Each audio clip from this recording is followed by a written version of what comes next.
إياك نعبد وإياك نستعين اهدنا الصراط المستقيم صراط الذين أنعمت عليهم غير المغضوب عليهم ولا الضالين فلله الحمد رب السماوات ورب الأرض رب العالمين وله الكبرياء في السماوات والأرض وهو عزيز الحكيم ربنا آتنا في الدنيا حسنة وفي الآخرة حسنة وقنا عذاب النار سبحان ربك رب العزة عما يصفون وسلام على المرسلين الحمد لله رب العالمين آمين. Amen. Shukran, Imam Jallo. Bishop, you have the floor, please. Thank you, Chairman. Lord God of power and might,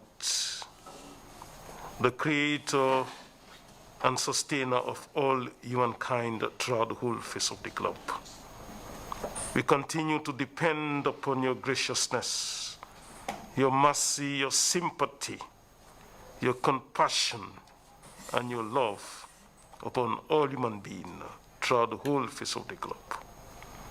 And we continue to submit our sittings of the TRRC to you and submit all the witnesses that will appear in this sitting, that you shall grant them the willpower to be able to speak the truth with boldness, and also grant the commission the discerning spirit to discern between truth and falsehood.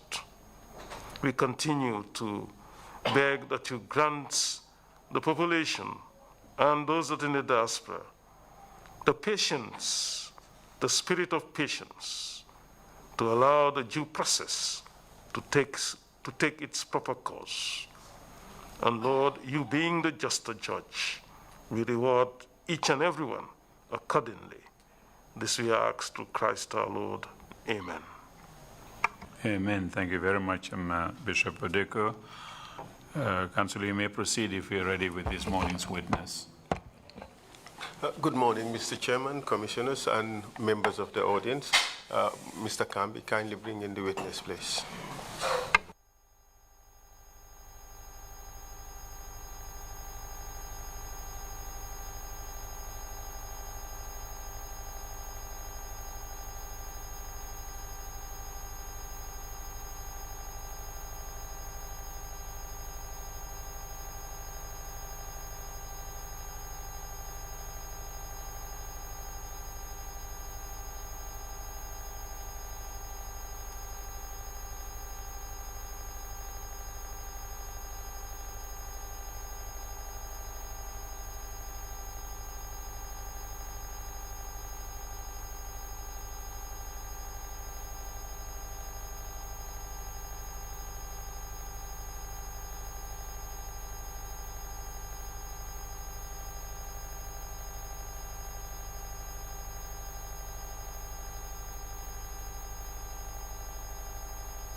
I, Basiru Sey, man Basiru Sey Man Basiru Sey. do swear that maa ngi waat ne maa ngi waat ne I'll speak the truth, dinaa wax dëgga dinaa wax dëgga the whole truth, dëgga bi yépp dëgga bi yépp and nothing but the truth. duma fi wax leneen lu dul dëgga duma fi wax leneen lu dul dëgga So help me God. kon yàlla dimbale ma kon yàlla dimbale ma.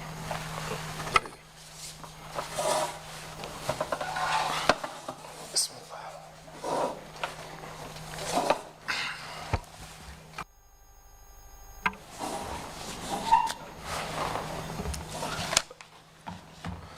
Mr. Sey, welcome to the TRRC.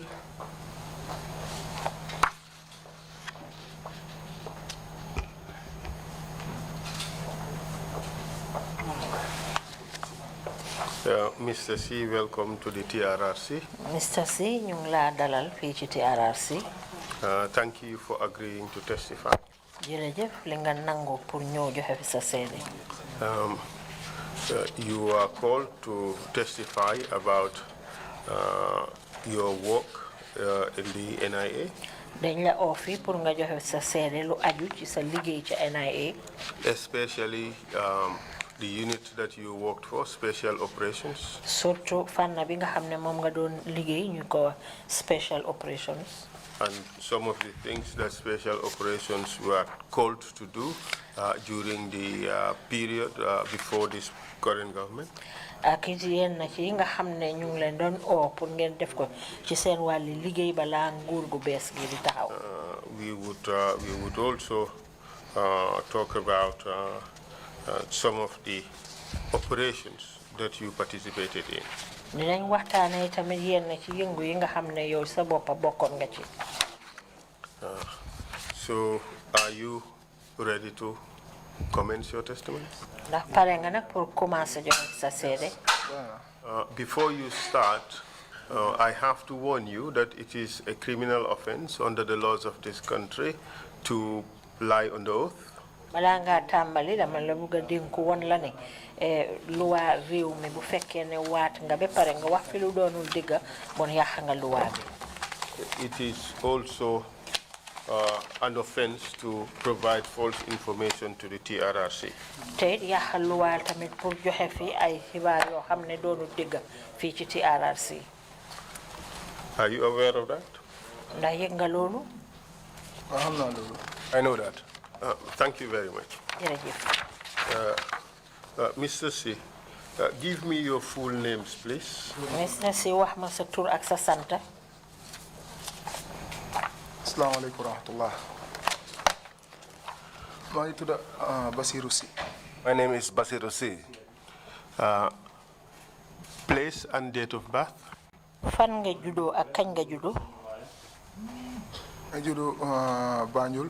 I was born in Banjul, The 6th of July 1979. 6th of July 1979. Where did you go to school? fan nga jàngee school maa ngi def suma primary school Kampama Primary School. I did my primary school at the Kampama Primary School. ma def suma middle school Crab Island. I went to Crab Island Middle School, Then ma jeexalee Muslim High School. and I completed at the Muslim High School. What did you do after completion? gannaaw boo jeexalee Muslim High School lan nga def te dama doon dimbale suma paa bi di jàngale daara si kër gi foofu noonu. I was assisting my father to teach Quranic. I was helping my dad at the Quranic school at home. And then, did you take up any government employment? ndax am na benn liggéey boo xam ne def nga ko ci nguur gi waaw. Yes. Which work did you do? ban liggéey nga def te si la join army bi Gambia National Army. After that, I joined the Gambia National Army. Which year? ban at la woon 2001. In 2001. When did you discharge from the army? kañ nga bàyyi ci wàllu liggéey soldat bi ci army bi 2001 after ma serve 12 years ma bàyyi on the 13th of February 2013. I served for 12 years and I was discharged on the 13th of February 2013. You left at what rank? Ban mahama nga fa baye? I left with the rank of corporal. I left with the rank of a corporal.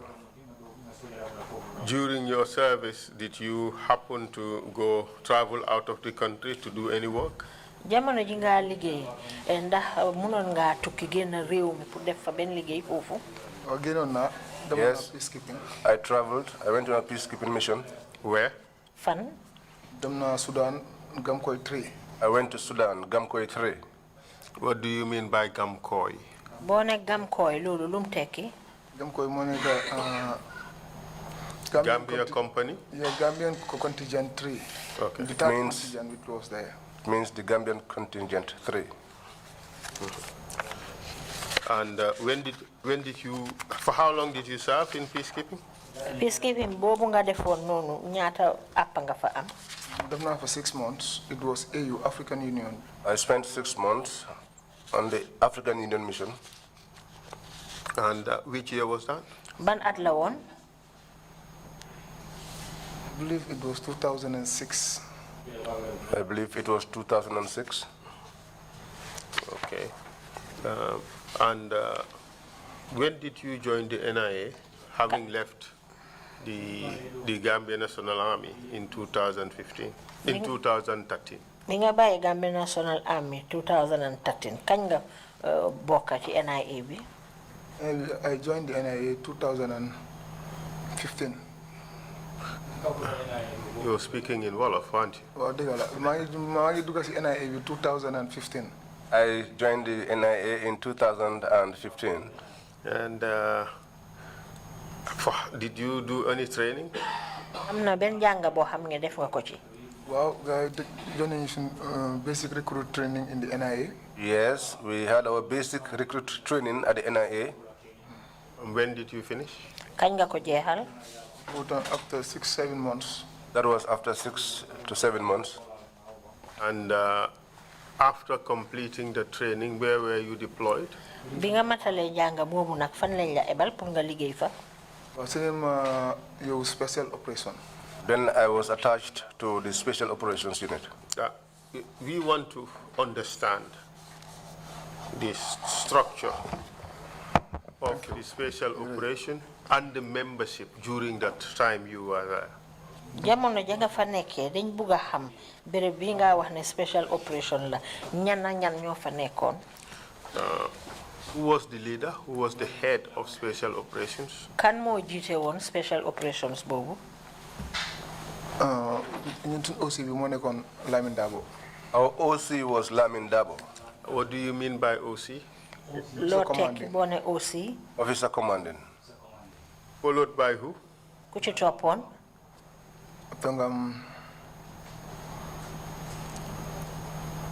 You have Babukar Sala. Babukar Sala. And who else? You have Tamba Mansare. Tamba Mansare.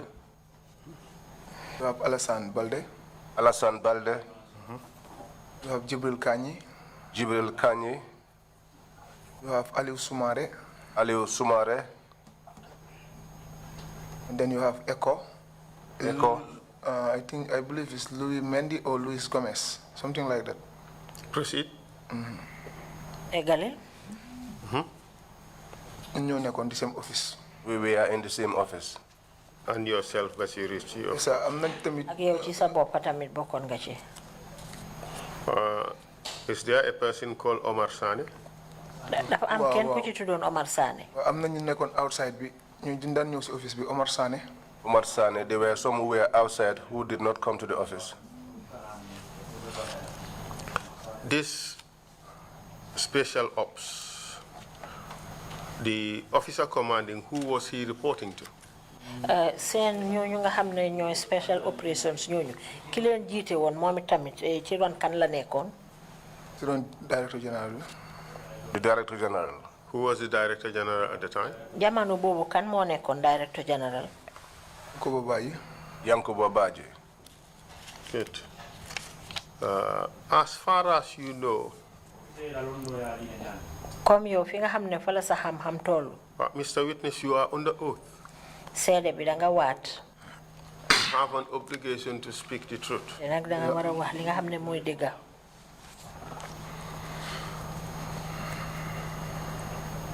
Special operations in the NIA. Fan bi nga xamne dañ ko jaglel ñu ko wax special operations ci NIA fofu. What does it mean? Lan la tekki? What did it represent? What did it stand for at the NIA? Mom lan moy taxawayam fofu ci NIA motay momu. In essence, what is Special Operations Unit? Buñ ne special operation lan la? Make us understand what that unit is. Dañ bëgg xam fan bobu nekk ci NIA ñu ko wax special operation mom lan la tekki?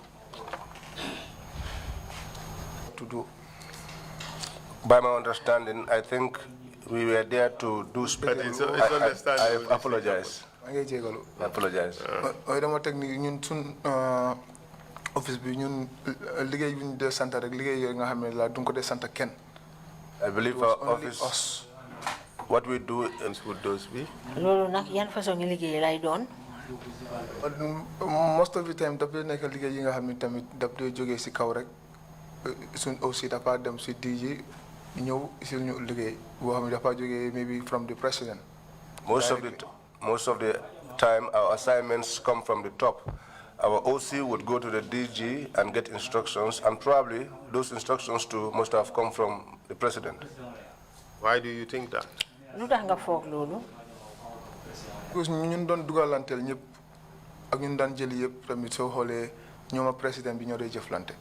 The people that we were dealing with and the people that we were picking up, most of the time are people who had differences with the president. Most of them. This unit, tell us about its work arrangements. Bunta bobu wax ñu seen liggéey mom naka lañ ko dé tëralé? What time do they come to work? Ban waxtu la ñoo liggéey ci? What times do they carry out their operations? Ban waxtu la ñoo def seen liggéey yi ñu wara def? Ñun mom sun office bo man time bu ma fa posé. The time that I was posted there, dama dan téla ñew trop. I usually came very early. Dama dan ew from Busumbala ma ñew Banjul pala julé fajar sa most of the time. I travel from Sumbala to Banjul, and most of the time, that is where I usually did my morning prayers. Dama dan téla jog because ma ngi togon ak ma job after bu ma amé job bi pour ñu post ma special ops ma ngi jël liggéey bi tamit ma fanko ko bu ga dé dama dé téla ew téla ega fofu man ma dan ñëka ega ci office bi fofu non. I usually wake up early and get to work. Most of the times, I'm usually the first person because for a long time, I did not have a job. So when I secured this job, I took it very seriously. When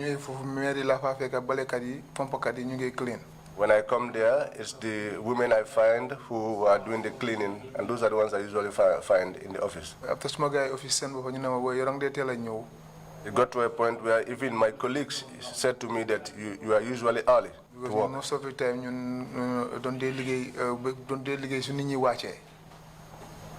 Most of the time? Because man magi ñew S way ñom ñu na every time yow dang dé téla ñew té ñun time bi nga ñew ñun duñ ñew time bu ñun don dé téla don dé goudé fini. I just came suñ goudé fi duñ dé mëna téla ñew liggéey ci. Mën nga di ñew ay bori 10 or ay bori 11. Okay, I come earlier, so my colleagues said that they noticed that and they said they made it known to me that I used to come early. But for them, they could not come early because they used to stay longer in work, so they come only around 10. Is it the case, or was it the case that special operations did their work mostly in the evening? Ndax non la daan démé né bunta bobu special operation seen liggéey li ci ëpp yépp dañ ko daan faral di def guddi? Well, no, sometimes do nekk guddi sax waaye mën naa nekk ñu dem bay wàcca rek ñu nañu liggéey. Yaa ngi gis su ko defee dañu fa nekk beneen 4 or 5 hours or something like that. It's not necessarily. It's not necessarily in the night, but sometimes we will be there until closing time, and then we will be given an assignment, and that may mean spending an extra 5 hours or so. And sometimes also we will go home and then be recalled back to report. And as such, your unit, it was normal for the staff to come to work around 10, 11 in the morning. Bon dal dafa melni yeen seen bunta bobu ngeen doon liggéey jaadu na pour ñu toog ba fukki waxtu wala fukki waxtu benn ñu soga liggéey si. ñun moom foofu noonu time liggéey moom on your own time la. As for us there, you come to work at your own time. Did the ordinary rules apply to the staff of the Special Ops Unit? Ndax loolu nga xam ne moo dox noonu ndax dafa umba ñi nga xam ne yëpp ñoo nekk di liggéey ci ron Special Operations Unit boobu. Comme sarta yi nekk ci office bi sarta yi fa nekk pour ñiy liggéey ñëpp ndax sarta yooyu itam dañ ko daan teg ñiy liggéey Special Ops comme maanaam soo ñëwee suba nga sign book ne liggéey si nga waxtu sangam ak yooyu. non ñun moom man dama daan ñëw suma ñëwee ma sign but after ma gis ne suma boy dundee sign ba pare xaltura even dem na ba up to a time the security who is responsible of that book mu nekk chief security bu nekk foofu noonu sax daf daan complain lu demee noonu ni ñu dundee sign because we don't come on time. Initially, when I came, I usually signed. But after some time, I stopped because I realized that my colleagues were not signing. It got to a point where even the chief security officer, they have made a complaint that we were not signing. Special operations, were they treated the same way with people in other units? Ndax special operation boobu nga xam ne yéen fànn boobu ngeen doon liggéey ndax emale nañ leen ak ni nga xam ne noonu leen dee jëflante ak ñeneen ñi nga xam ne ñu ngi liggéey foofu te nekkuñ ci seen bunta boobu. Understand what you mean emale. I don't understand what you meant by equally. Are the staff or were the staff in special operations treated the same way as the staff in analysis or the staff in religious affairs and things like that? Were they treated the same way? Yen sen fànn boobu ni nga xam ne noonu lañ daan jëflante ak yéen ndax ci benn anam boobu la ñoo jëflante ak yeneen liggéeykat yi nekk ci yeneen bunta yi nga xam ne ngi foofu NIA. non yeneen bunta yi moom xamul lu fa nekk moom definitely. ñu xaw noonu leen di traité ba ñun moom suñu office moom we are well taken care of. I don't know about other units. Do our own things on our own time. But as for our unit, we were well taken care of and we were allowed to do our own things at our own time. Were you viewed as special by the NIA? Ndax yéen waa NIA dañ leen daan gisee ñoo xam ne daal dañ leen berdi ak ñeneen ñi. waaw ñun moom dañu gisee spécial because ñun suñu daan génn sax nit ñi doon di NIA officers si seen bopp dañuy demoon di boo yéen a ngee demaat alkataale ko tenke suñu dee génn sax everybody look at us. Yes, we were. suñu dugal suñu génn si lu nekk dañu dee xool. We were treated special because even when we are going out or coming in, people were always staring at us, and some of them will even make comments and say things like, "You are going again." Why was that the case? Lu taxoon loolu daan xew. xam ne ñun suñu génnee rek ñu ngi si liggéey ñun suñu génnee rek liggéey la liggéey bu nga xam ne liggéey boo xam ne NTK la kenn warta xam naka la fa taajoo. When we go out, they know that we are out on work, and they know it's NTK, and nobody knows how to explain that. What is NTK? Luy NTK? mooy loo xam ne kenn warta xam ñun rek ñoo war a xam. That is something which no other person should know, only us. NTK would stand for need to know. Yes. Right. But your activities, did it instill fear at the NIA? Yéen seen yëngu yooyu ngeen dee def ndax dinay dugal raglu foofu ca NIA. dëgg la kañ ñun moom. Yes. suñu liggéey moom daf dee tiital ñu bari sax. gars yi duñ dee xam ñu ci lu nekk ba pare doon dee gis suñ activité si up and down so doon dee toog di gossip suñ affaire di wax ni gaa yaa ngi si lii gaa yaa ngi si lii duñ xam sax ba pare dañu dee bàyyi xel bu baax daal. Yes, it scares people because they don't know what we are up to. They only see us going in and coming out, and they usually gossip about us. Was it the mystery of what you're up to that instilled fear, or was it the activities, the the seriousness of the activities you were involved in? ndax leelu nga xam ne moom ngeen daan def ñàkk xam gi nga xam ne nit ñi xamuñ woon lan la umba moo daan tax ba nit ñi daan ragal seen mbir wala façon yëngu yi nga xam ne moom ngeen doon def moo taxoon ba indi raglu foofu ca liggéeykat yi. teg na serious liggéey bi la moo tax. I think it's the seriousness of the work we do. And what aspect of your work instilled fear on the part of other operatives in the premises, the NIA? ban fànn ci seen wàllu liggéey bi moo dee indi raglu ci ñeneen ñi nga xam ne ñu ngi liggéey ci yeneen bunta yi nekk foofu ci NIA. because ñun suñ dee génn ñu ngi génn suñ moto. When we are going out, we usually left with our vehicles. Suñ moto bi is tinted, kenn du xam lu si nekk. Our vehicle is having tinted glass. Nobody knows what is in there. te duñ dugas beneen office duñ dem analysis duñ dem beneen office toog di waxtaan o di naan ataaya yooyu noonu. And we don't go to any office, we don't go to analysis or any other office to sit with our colleagues and brew attire or anything like that, or even chat with them.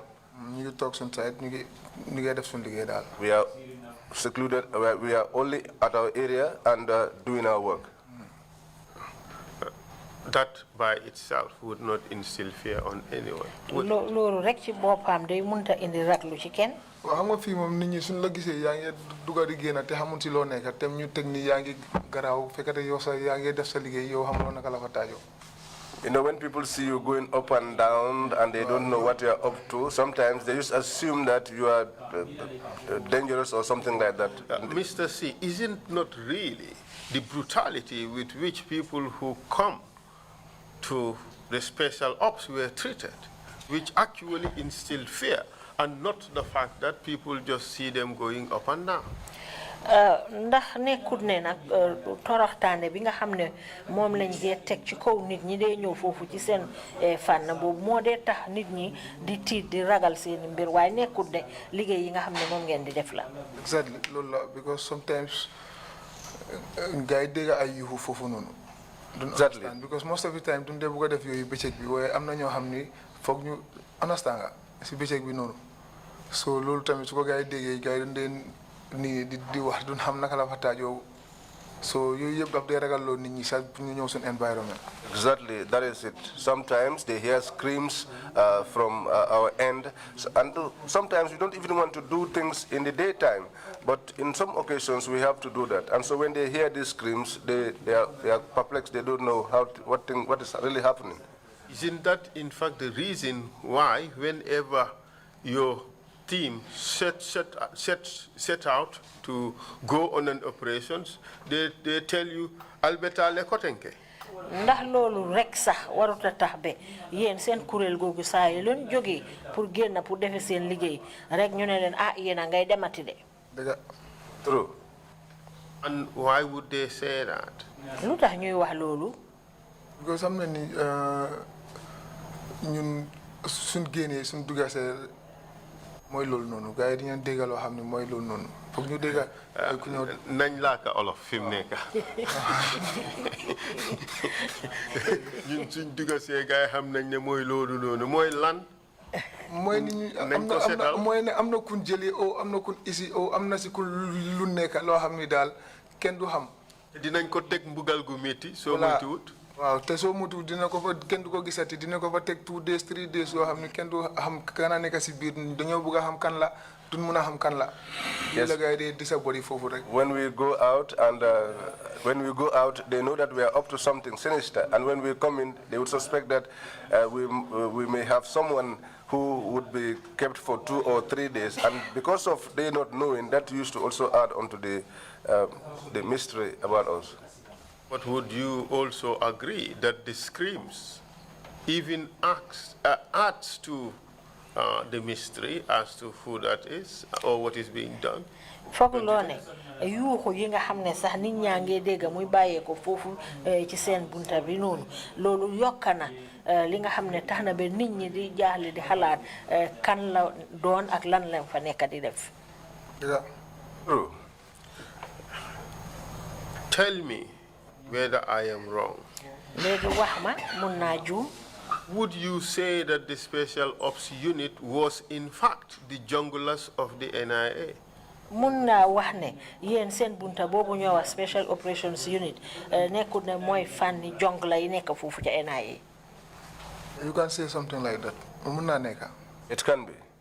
Why do you agree with that? lu tax nga ànd ci loolu. Because ñun activity bi rek nañ def ñun moom xam nga mooy loolu noonu. This is the only activity that we do. Moom action bi rek. ñun xamuñ mooy loolu noonu de. waaw mooy ni ñun moom xam nga NIA bi gars yi dañoo ñëw. wax ñu naka la fa taajoo. naka la fa taajoo moo nekk gars yi di men are there different offices la waaye ñun ñu ngi gis ne ñun suñu boy yi ñun moom all the time ñu ngi si action. The men are there. si action ñun action yi gars yi dee lii nii ñun yooyu nañ dee def mooy nekk ñoo dee dem jëli nit yi ñu waaw mission bu ñu dox daal mission boobu dañ ko dee complice. yéen a dee jolli nit ñi. waaw yéen a dee dóor nit ñi. You beat people up. waaw gars yi dañ dee dóor moom. They used to beat. Let me take that back and say it in English. Your unit would be the unit that would go out to carry out the arrest. yéen seen bunta boobu yéen ay génn dem jàppi nit ñi indi. waaw dafa nekk arrest yi nga xam ne dafa nit comme su nekkee koo xam ne dafa resist o mu nekk koo xam ne doon am ni kii dafa garaaw or dafa something like that daal. High profile. These are high profile arrests of like that. persons we suspect will resist or are deemed to be dangerous. IG Inspector General si top officers si yu demee noonu daal. People like the Inspector General and other top officials. And where beatings are to be expected. Who would carry out those operations? su fekkee ne sentu nañ ne nag dóor dafa war a am ñan ñoo ko def. waaw am nga su fekkee isi neen fa nit. If at all they bring there a person. waaw koo xam ni dafa moom neen soxloon ñu dem jëli ko isi ko. Someone that we wanted and have picked him or her up. ñoom dañoo duggaa moom si biir su aussi duggee moom si biir jël statement am oo jëm koo neexal wax mu bañ a wax. They will take the person inside, the OC will go with the person and they try to obtain a statement from that person. If the person is not cooperating, su ko defee dafa génn ñu ne booy ñu VIP treatment ko. he will go out and tell the boys to give the individual a VIP treatment. What does VIP treatment mean in NIA language? ci làkki NIA soo ne kii ñu ko def comme VIP loolu lum tekki. VIP mun naa nekk ñu monkey dance la squad la yooyu noonu press over yooyu noonu. It could be ni def na la loolu ba soona yow yaa ngi bañ su ko defee mun na laa tëddal lii la hosepipe bi génna. They could be in the form of monkey dance, squatting, or press up. And if at all, even after all of that, you are still resisting, they may lay you on a table and use their hose pipes to lay you. What do you mean by to lay the person with hose pipes? loo tekki ne bu ne dañoo tëddal borom ak hosepipe. moo ñu tëddal si table. They will lie you on a table ñu tëddal si suuf nii téye la. or on the floor and hold you. su aussi génnee mu ne téye leen ko. When the OC comes out, he tells them to hold him or her. They will hold your legs and your hands, and then the beating will start. And normally, who would be involved in the beating? nim daan faral di amee ñan ñoo dee bokk ci dóor yooyu. waaw dóor yi moom office bi man moom lu ma witness dóor yi ma fekkee. The way the beatings I witnessed in the office. suma office mën naa ne kenn rek laa musta gis mu dóor foofu noonu. In my office, I can say there is only one person that I have seen not to have beaten before. waaw kenn rek laa musta gis moom all the time daf ma de advice since bu ma ñëwee foofu mu ne ma sëñ Bass bul bokk si lii nii. He is the only person because since I came there, he was advising me, telling me, Serigne Bass, do not involve yourself in this. And who is that person? mu nekk Aliou kooku mooy kan. Aliou Soumaré. Tamay aka Tamay. aka Tamay. moom all the time daf ma de ne booy bul bokk si lii nii. All the time he tells me, boy, don't get involved in this. You've given us a number of names. am na ay tur yoo ñu fi jox. Lamin Dabo. Lamin Dabo. moo day jiite dóor yi moom. He leads the beating. because kenn du dóor foofu noonu te moom jox la orders pour nga dóor. Nobody does the beating without him giving you the order. Because he was, why is that the case? Why was that the case? Lan moo tax mu daan demee noonu. because moom moo dee xam loo def ak kan moo ko jox autorité bi pour mu def loolu moom su ñëwee def lu moo def ba pare mënut a am lu mu bugg a si yow su ko defee daf ko génnee si ment ñun ñu ngi toog suñ computer yi téye suñ we are sitting on our decks waiting. He usually knows what you have done and who gives him the authority. So after most of the times duñ dee xam luy xew sax. after he does what he does, he comes and dem éega yow wàccaa yow éeg damate yow ñëwaate yow su demee ba si yàgga mu ne la mu ne booy kii bëggut a wax toppatoo leen ko. he was the one that usually will go upstairs and downstairs with the arrested person, and after some time he will come and tell the boys to deal with the individual. You've mentioned two significant words or phrases. Two significant phrases. You am solo. Topato lenko. That is, take care of him or her. Yes, yes. Give him or her the VIP treatment. Yes.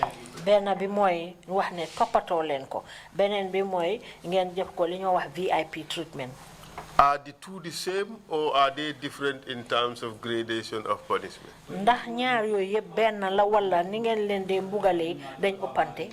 nga suñu ñëwee pour toppatoo la moom dañoo ñëw pour expérience la wan jéem laa neexal jéem laa expérience ni yow yaa def lii xam nga. When we come to, gisee ni yaa ngi bañ. if it is taking care of you, we would come and try to talk to you nicely and tell you what your offense is and try to have it easy with you.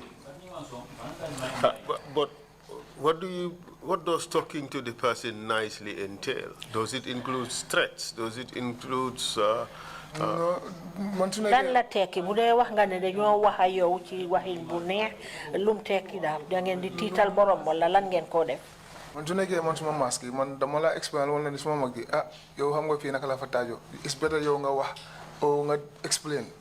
lu rek la su génnee soo bañee wax nag fu mu nekk su la gaay téye fii dina la yërëm te understand nga. If it is noonu laa jéem a raabee jéem laa expérience di la won ni lii moo fi nekk da ngaa wax soo nekkee ku dëgër boppam nag ba gaay téye la bu moom di nga wax sax ba wax loo defut. If it is someone like me, I'll usually come and tell you, my brother, you know, here it's better that you talk and explain what you know. Because if you don't, what will come after that is something that will make people pity you. You may even say, what if you have not done. Don't talk, you would be beaten mercilessly, and to the extent that you may even say some of the things that you did not even do. That's what he said. Most of the time, man, understand, since mo ñëwee fofu nonu, xamoo ni sa lolo fa nekk. When I newly came, I did not know that was what happens there. After the more regret, sa luta guy is much office bobu nonu. Later on, I regretted why they even took me to that office. Because mënuma understand suma badge bi yëpp man kenn rek ñu génnee ma yóbbu ma fofu nonu special operation. I could not understand why I was the only one in the entire batch, my batch, that was attached to that unit. When you were in the army, what special training did you do? Ba nga nekkee ci wàllu army bi yoon façon jàng nga xam ne moom nga fa def. Now, basic recruitment training, and then after my commando course, TGTT commandos. I did my basic recruiting, and then I did a commando course with the TGTT. In which part of the army are these commandos generally taken to? Ci ban fànn ci wàllu soldat gi fa lañ dee faral di yóbbu commandos yi. Commandos, understand me for that? I don't understand it. You trained together with a lot of other people who also became commandos like yourself, yes. Xam nga jàng nga fa ndoor ak ñu bari ñoo xam ne ñoom tam ca mujjanteel ga ñëw nañ nekk commando comme yow. Yes. Where were those people deployed? Ñooñu fan lañ leen ebal pour ñu liggéey. ñun bu ñu traîner suñu commando course yi ba pare dañu divide. After dañu waroon a nekk a base boo xam ne dañoo nekk special unit boo xam ni dañoo use rek when there is emergency. But after côté ñu ne non fu ñu tasaare ñu dem SG ñu dem Yundum ñun ñu remain at Fajara. am ñu dem training school, am ñu dem Navy. We were, after the completion of our training as commandos, we were supposed to be grouped together as a unit, which was to be used only in times of emergency. But later, our senior officers decided against that policy, and so we were divided. Some went to the State Guards, some went to Yundum, some went to Fajara, some went to the Navy, others went to the training school.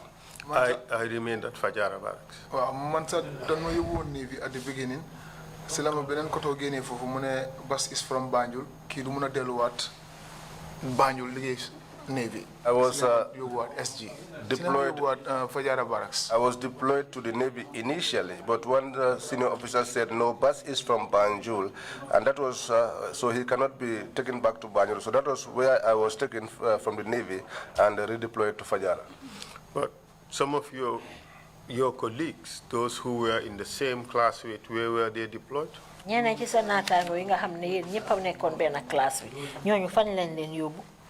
am na ñu yóbbu SG. Some were taken to the Yundum. SG. Farafenni rek nañ demul commando si. Some were taken to Yundum. Isn't it the case that most of them became junglers? nekkul ne ñi ci ëpp yëpp ñoom dañ far mujjee nekk jongulas. Oh, dëgg la. Yes, that's true. And tell us your classmates, your batchmates who became junglers. wax ñu ñi nga bokkandooroon benn classe bi ñan ñoo ci nekk jongula. Michael Jatta suma class la. Michael Jatta was my class.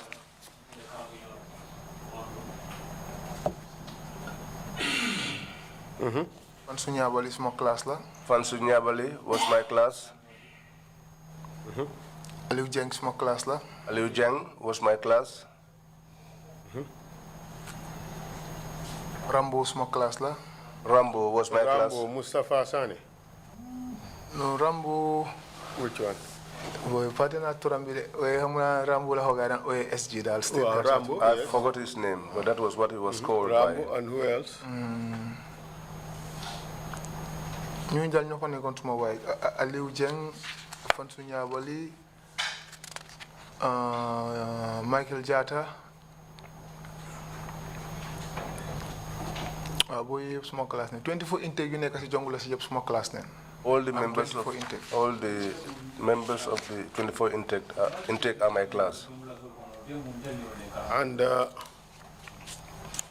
your unit léegi yow fànn boobu nga xam ne moom nga doon liggéey. was also pretty much the junglers of the NIA. That's what you said. dafa mel ni daanaka ñoom ñooy jongula si NIA yi. loolu nga mën a wax. Yes. So you told us that you were feared. Your unit was feared in the NIA. Whenever you people went out, people would say, Albetale Kotenke, you going again. wax nga ne yéen seen fànn boobu ngeen doon liggéey special operations boobu dañ leen ragaloon foofu ca NIA ba tax na ba saa yoo leen jógee di génn rek ñu ne leen yéen a ngay demati de. Was there an expectation that whenever you guys went out, you'd be doing something crazy? ndax saa yu nekk dañ daan séntu ne jamono joo leen génnee rek di ngeen def loo xam ne daal lu doy waar lay doon.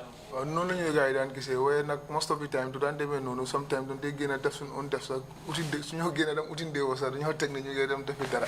That was the perception, but sometimes that was not always the case. Even when we go out to buy breakfast, they have those thoughts in their minds. We have received some evidence here, and some people have been mentioned quite a bit frequently. Amba Mansare Babukar Sala. These guys worked at special operations, correct? am na ñoo xam ne daal wax nañ fi seeni seede tudda nañ fi ñii ay yoon Tamba Mansare Babukar Sala ndax ñooñu ñu doon liggéey foofu special operations. ñu ngi ko doon liggéey. Yes, they worked there. man naka naa fa lu yàgga sax xaw ma koto yi nii because nekku noonu di ñëw si office bi. I worked there for a long time, but I did not know these individuals because they weren't coming to the office. bala maa xamante koto yi nekk ñoom ñu ngi nekkoon outside di float. It was after 6 to 7 months that I came to know them. Behold, they were outside floating.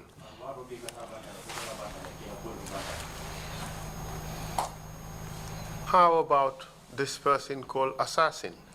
We also have information that he was part of special operation. Naka waji nga xamne ñu ko wax assassin am nañ xibaar ne momi tamit bokkon na fofu special operation. Otherwise known as first real name is Lamin Senghor. Te turam dega nak modi Lamin Senghor. Lamin Senghor mom fekkuma ko fofu ci office bi. I did not meet him at the office. Ba ñëw ci office 2005 Tamba la fa fekk ak Sala ñu wala fekk Lamin Senghor mom fekkuma ko way degon na ni mu ngi won fofu long time. When I came to the office in 2005, I only met Tamba and Sala. At the time he had already left. How about Alaji Mor? Naka Alaji Mor nak? Alaji Mor tam fekkuma ko fofu non. I did not meet him there too.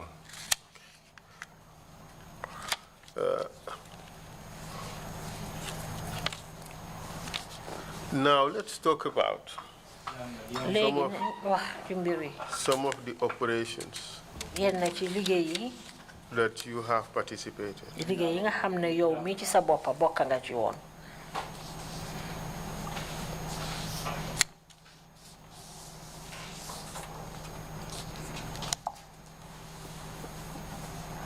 Let's talk about some of the operations.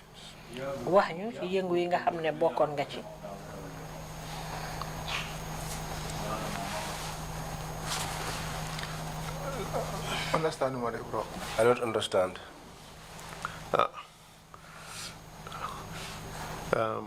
Tell us some of the operations.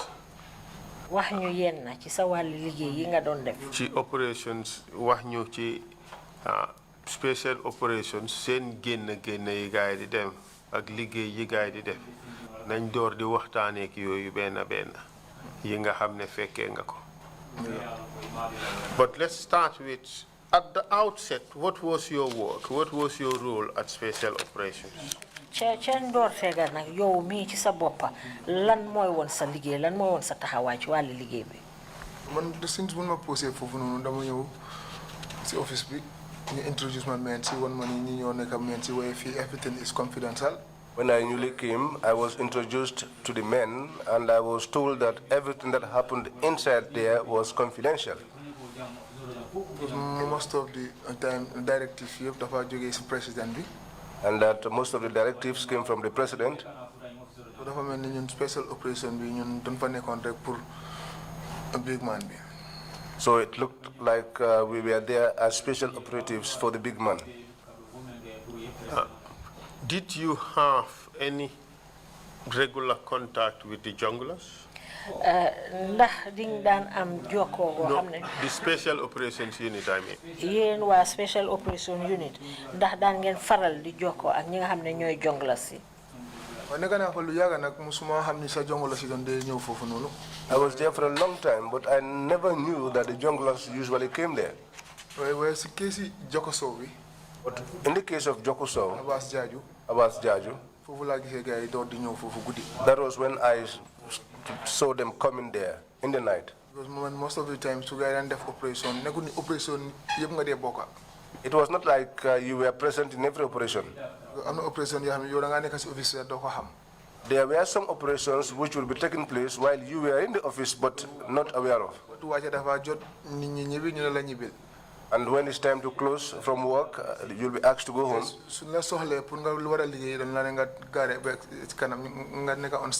And if they needed you for any other assignment later on, they will ask you to stay back and wait.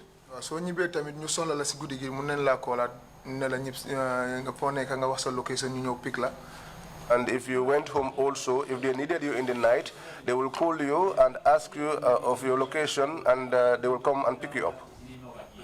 You mentioned this was first operation in which you saw the junglers. Tell us about that operation.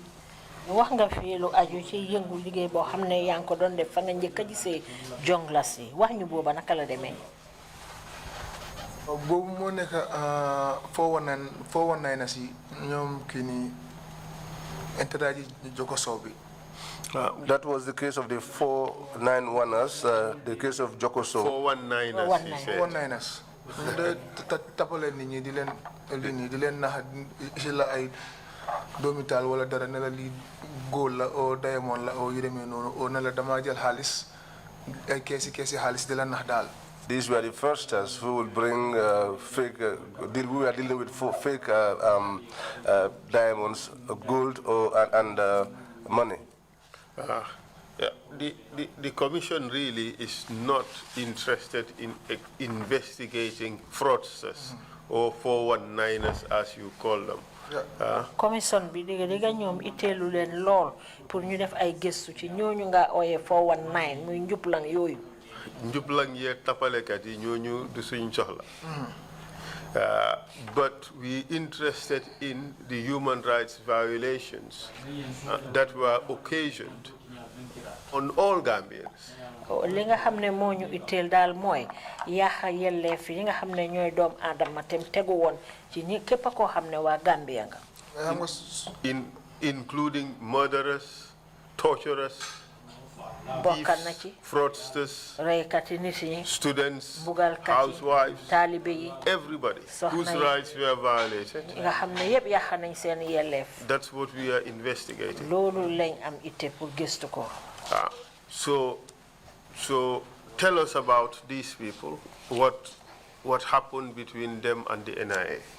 Legi wax ñu ñi lan mo dox seen digante ak NIA. These 419ers, as you call them. Moy ñi nga wax ne ay tapalekat lañ ay njublag lañ ñu leen di wax 419. By the way, Mr. Chair, 419 is the section in the Nigerian Criminal Code for obtaining by false pretenses. It is the crime of advance fee fraud.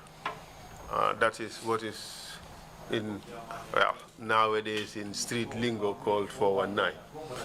Proceed, please. Lead Counsel, man nag yàlla dimbale na ma. Lead Counsel, God has blessed me. Yëpp fekkee ma ko ak opération yi demee noonu. waaye man fu ma gis human rights abuse moo nekk butti ñoom entourage boobu noonu ñu ñëwoon a foofu kees yi xaalis yooyu noonu mooy ñoom Joko Sow boobu moom fekkee naa. Tell us, God, about that operation and all the atrocities that happened against these people.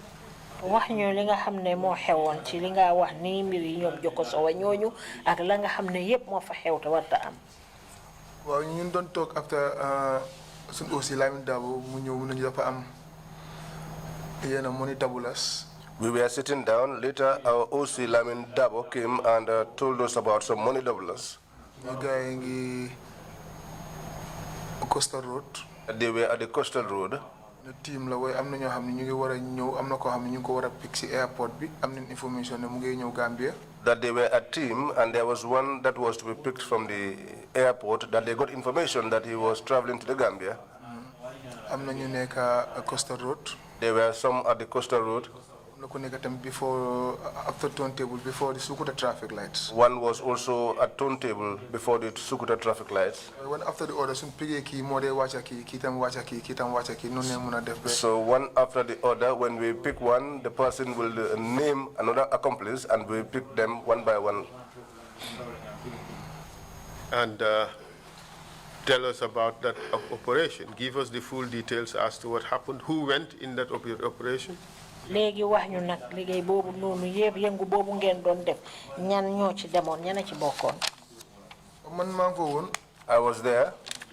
Man ma Alassane Balde. Myself and Alassane Balde. Jite mu fa woon Jibril Kanyi. Jibril Kanyi was there. Jibril Kanyi. Jibril Kanyi. Eko tamit mu fa woon. Eko too was there. Amay mu fa woon. Amay was there. We were the ones that went and picked them up. And by Tamayi, you are referring to Aliou Soumare? Sona Tamayi koku moy ku ñowa Aliou Soumare.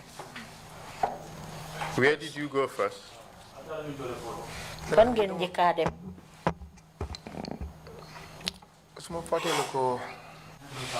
If I can recall, I think first person buga is a killer and how to something so. First person they brought was someone with so name. Sow la santa kooku moo ñu ne keesi xaalis yi saa yi ma ko amee Joko Sow. He was the one who gave us the information that the money cases or suitcases were being handled by Joko Sow. ñu ngi doon naxante moom di call Joko Sow pour xam location am. And we were trying to negotiate with him. Then after ba ñu wax fan la nekk ñu isi ko. And we called Joko Sow until he told us where he was, and we brought him in. So buñ ko isee moom tamit mu ngi doon ñu ko doon laaj fan la bagage yi nekk xaalis bi. So when we brought him in, we were asking him where he kept the money. But moom moo waste time bi yëpp nekk fa di delay di wax ni non gisut xaalis di jéem a dangal daal xaalis bi teg na Abbas Jaaju moom xaalis bi waaye Abbas bu mu xamee ni ñu ngi ko soxla. But he was saying that he was not, he wasn't having the mistake. Astaghfirullah. Balama, Abbas Jaaju neen ñi ko apprehend. It was a mistake. We first apprehended Abbas Jaaju. Man ma Lamin Dabo. Myself and Lamin Dabo. Ali morning Lamin Dabo mama call ne ma bas fo nekk.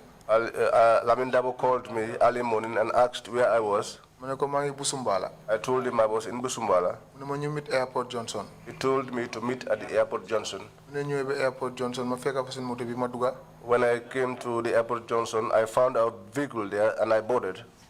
Mu ne ma am na kun soxla mu ngi Kotu. He told me there is someone that we need who is in Kotu. Before Kotu Power Station. Before the Kotu Power Station.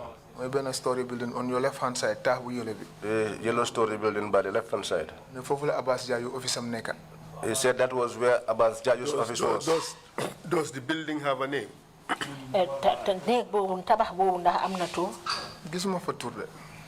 did not see any name. What other offices are there in that building? When you pass the Elton, before you get the Espas Moto. That yellow story building. Yellow story building. Yeah. How long is the building? How high? Building. Maybe 3-story building, something like that. After the Elton, this next building would be 6 stories. Something like that. Yes. Now Elton be good What is the shape of the building? Nakala mel bino. Triangle. Triangle ni way dafa yatu. Dafa taxaw ni ba pare yatu. It's spherical. Spherical, something like that. Okay. Yes. That must be the feature lake building. Exactly. Fofula. That's the place. Okay. So you picked up somebody there. Well, what is been don't brief. But while we were in the vehicle, he was briefing me. He was telling me that Abbas Jaju is a friend to the DG. Now you go and talk to him and bring him. Let him not give you any excuse which will warrant him to escape. Make sure that he comes. He said he was going to park outside, but I will go inside. But once I set my eyes on Abbas Jaju, I must make sure that I bring him along. Let me ask you. Did you guys have a warrant for his arrest? I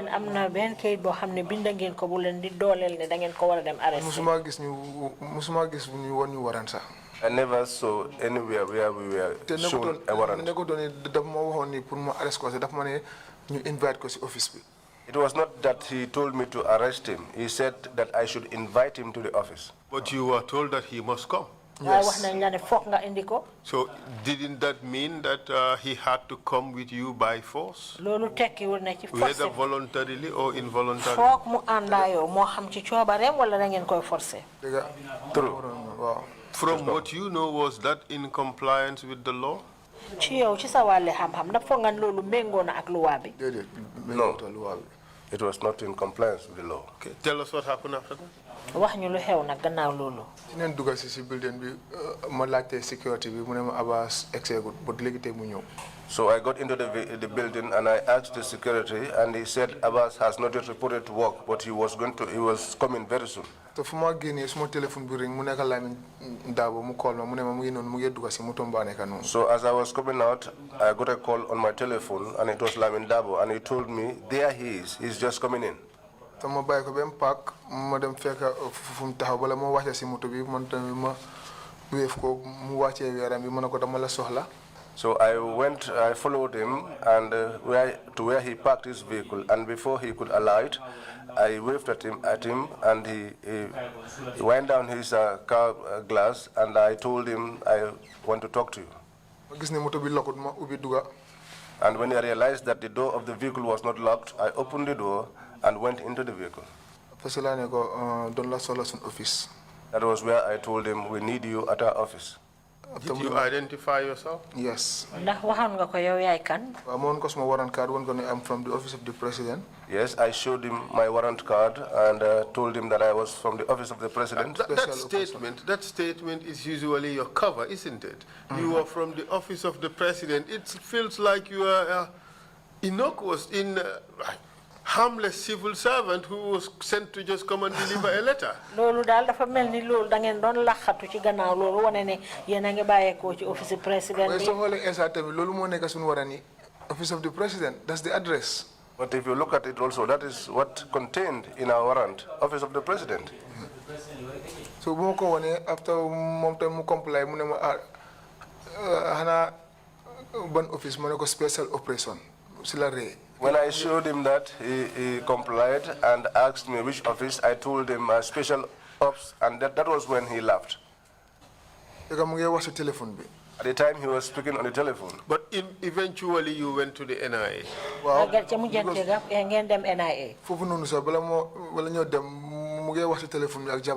Before we left, he was speaking on telephone with his wife. DG mama oluni jabaram telephone bungi speaker because Bluetooth la muksi moton bi man ko dega. The telephone was on Bluetooth and was on loudspeaker, so I could hear him speak to his wife, telling his wife that the DG needed him. Jabaram no ko su DG ne kon jige na ko ne sa chapela. The wife said to him, if the DG were a woman, I would have accused you, or I would have said that she is your girlfriend. And Lamin Dabo told me that he was a friend to the DG. And I heard that again inside the vehicle. Like I said, we're not investigating these people. Yes. What we are investigating is their rights which were violated. Okay, we are not investigating them. We are investigating you for how you treated them. Yes, so let that be our main focus. Comme ni ma ko waxee woon nag ñu nekkul ne ñoom ci seen bopp la ñoo gëstu seen mbir yéen la ñoo gëstu seen mbir ci anam yi nga xam ne yaaxa ngeen ñooñu seen yelleef. Ni laa ko traité ñu dem Banjul straight. I treated him like this, and we went straight to Banjul. When they see security, so ñëwee foofu dañ dee jël sa téléphone jël sa everything. When we go to the security, usually when you come in, they take your telephone and everything. Bàyyi ko si security si ñu dugaa yow si biir. And you leave them with the security, and then they go inside with you. Wate moom bu ma ñëwee say wala maa wàccaa moom si moto bi Lamin Dabo koolaan ma mu ne ma téléphone am bi jël ko bu ko bàyyi si security si. So when we came, even before we disembarked from the vehicle, Lamin Dabo called me and told me to take his telephone and not to leave it with the security. And that was how I took his telephones. And I escorted him to our office. And of course, the investigation started, as you said. And other people were subsequently arrested. Before the second arrest, did your office do anything to Mr. Jaju? Ndax sen office def nañ dara mom Mr. Jaju momu? Dedet. No. Abbas nekka na fa the whole day ken ñun sax xamuñ xew because mu ngi won site Lamin Dabo ak DG. He was there for the whole day. In fact, the rest of us did not know what was happening. He was on the side of Lamin Dabo and the DG. When did the situation change? Iban jamono la nak mbir yi soppeku. Wa moy nek bu time watcha joté. That was when it was closing time. That was when we were asked to go and pick up the other person whose surname is So and whose name I have forgotten. I think that was the individual that Abbas gave the materials to. What materials are you talking about? Yan bagas nga wax nonu. Ali halis la, a counterfeit, 6 boxy wenyi. These are 6 iron boxes of counterfeit money. Counterfeit. False money, you mean? Yes. Halis yu baxut nga wax. Where luñu wax moy halis bu bax la. What they told us, it was genuine money. They told us that it was a lot of money and it was proper legal tender. That was what we were made to believe. And what happened? So when we picked So, behold, So had passed on these materials to Joko So. After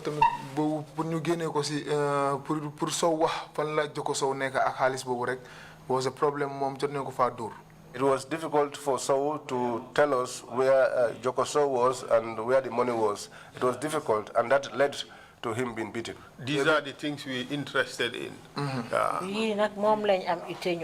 Whatever it is that So must have done or may have done, he has rights. So tell us how So was treated. When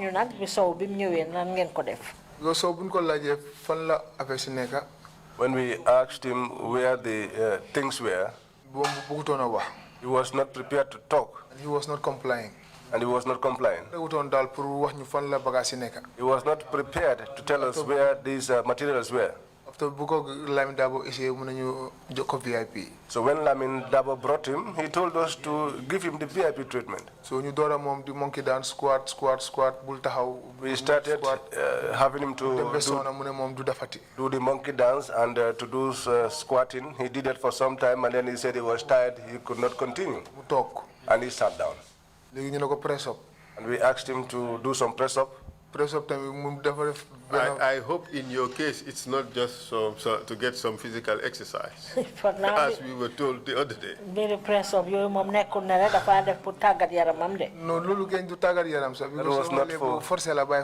was not for physical exercise. It was for forcefully. That was torture. Well, something like that. So after stretch. That was the way things are, but later we stretched him. What do you mean by you stretched him?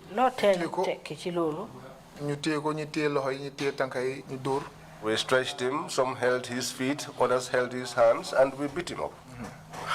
With what? Hose pipe. With hose pipes. Who was beating? Lamin Dabo started the beating. Balde was beaten. Which Balde? Alasan. How about Echo? Echo nak? Echo too was beaten. How about Jibril Kanyi? Jibril Kanyi nak? No, G did not beat him there. But he beat him elsewhere. Yes, and then after I beat him. How about Ali Sumare? Ali Sumare nak? Tama did not touch. How about, okay, Omar Sani was not there. No. How about Tamba Mansare? Naka Tamba Mansare? He was not there. Sala? He wasn't there. So for how long was this guy So beaten? So during ko don do ban appel jël? We went up 15-20 minutes. Between 15 and 20 minutes. Because because that was not the place of beating. Our office was not. We have our desks and our computers. Our kettle is like an office. Our place looked like a proper office. We have our desks, our computers, and our kettle. Cabinet. You get inside the sitting room and then the main room.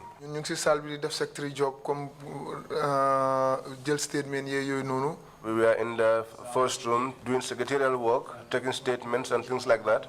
But drill si mom site Lamin Dabo la si cabinet bi. But the drill is Lamin Dabo's area, which is the inner room. Drills would suggest exercise. Yes. loolu mu ngi tekki tàggat yaram yi ñu doon def. waaw si biir cabinet bi. Yes, inside the inner the room. beating was also part of drills? Dóor bi tamit daf ci bokk. That is the drills I'm talking about. You call them drills. So the drill room would be inside Lamin Dabo's office. waaw foofu la dee dooree waaye foofu yëpp du place yi dooree kay ñoom suñ la bëggee handle properly they take you to invest. That is where it begins, but that is not the proper place for this type of things. If they wanted to deal with you properly, they will take you to invest. It's next to all offices. Everybody will know what is happening. Because that place is close to other offices and everybody will know what is happening. But invest for how quiet is close to the seaside. But if they take you to the invest, that place is a lot quieter and close to the seaside. They have everything there. And it's open, they have everything. What do you mean by everything? So ne lu nekk lañ fa am lu mu tekki. Everything moo nekk yaa ngi am ample space. Boo xam garage yaa ngi fa su la nee doon laa génnee si état bi kenn du la gis sax. There is dugal la si biir. ample space with Bahama grass. If there is a need, they can bring you to the veranda. No one will see you.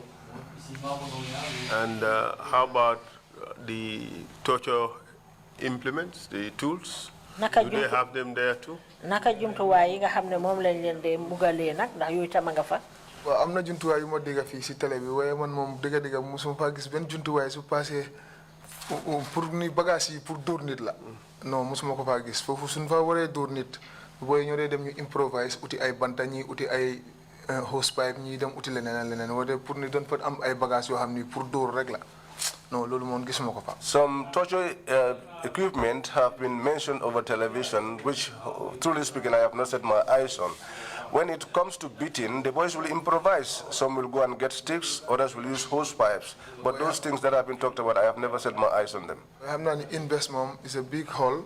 We have to paint all red. But I know that invest is a big hall which is painted red. Now, I also saw a little pump there.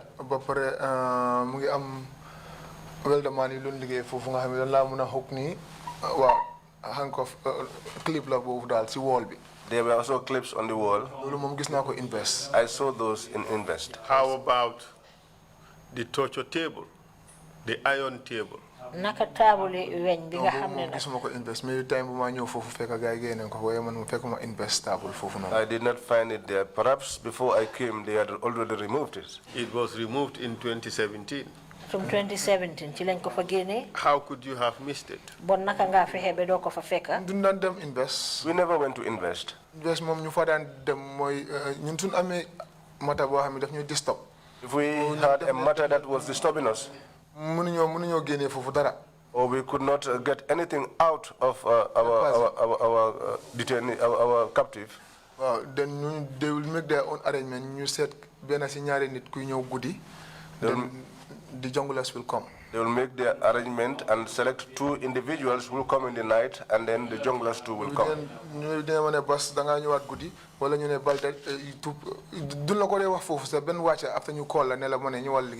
In fact, they will not tell you there. They will wait until when you go home, and then they will call you in the night and ask you to report back to work. On first day you call Masigudi. The first day I was called in the night was that case. Because most of the time, the Madan Buga Bole is operation good because so we had a unitary stars like a feeding you were ready, subhanallah, you demean. So Madan Buga Bole. Initially, they never wanted to get me involved in those operations. Why stars be door the door? But one day, come to the question. Why stars be door the door? No. You don't the ball. When the ostars began to do the beatings, they started involving him. Is it? After Busmo boy knew for Guy Gisma. When my boys came there, the junglers, Nyabali was the one that saw me. I'm confident in man Lamin Dabo. And called me. That was when Lamin Dabo started to have confidence in me. And that night, he called me. He asked me, where are you? And I told him I was in Busumbala, and he said that we should meet at the airport junction. It was now accepted that you are part of the creed. You are one of the dangerous guys. Not yet. I was not yet involved. They didn't know soldier bus. ñu ne ok kii moom kon mun nañ ko lii nii mun nañ ko trust fu mu nekk. It was when the soldiers came there and began calling out my name, that was when they said, well, That this night, guy, He realized that you were part of the dangerous guys. Because I was trained as a commando, but does not mean I am dangerous. I know my drills. Yeah, I'm not confidence bi la gay am ni man dina wara mëna def lu gay soxla pour ma def ko. I think it's the confidence they have that I will be able to execute what they would expect me to do. Mr. Chair, I guess it's time for the first break. And may I warn the NIA or whosoever is out there not to call the witness and not to try to tamper with the witness. The witness is under oath. He's a witness of the commission. He's here testifying. Let nobody attempt to try to call the witness to try to interfere with him. If that happens, the commission would take it very, very seriously and the necessary consequences would follow. Thank you very much, Mr. Chair. But perhaps maybe, Mr. Chair, I would take this step and ask that the witness turns off his phone and surrender it to the commission until he finishes, until he is discharged. Thank you. Good morning. At this time, Council. We will resume at 12:05. Mr. Chair, my request. Do you accept, do you endorse my request? Do you order? Yes, indeed, indeed. Thank you very much, Mr. Chair. Please go ahead. Thank you very much. Meeting is adjourned.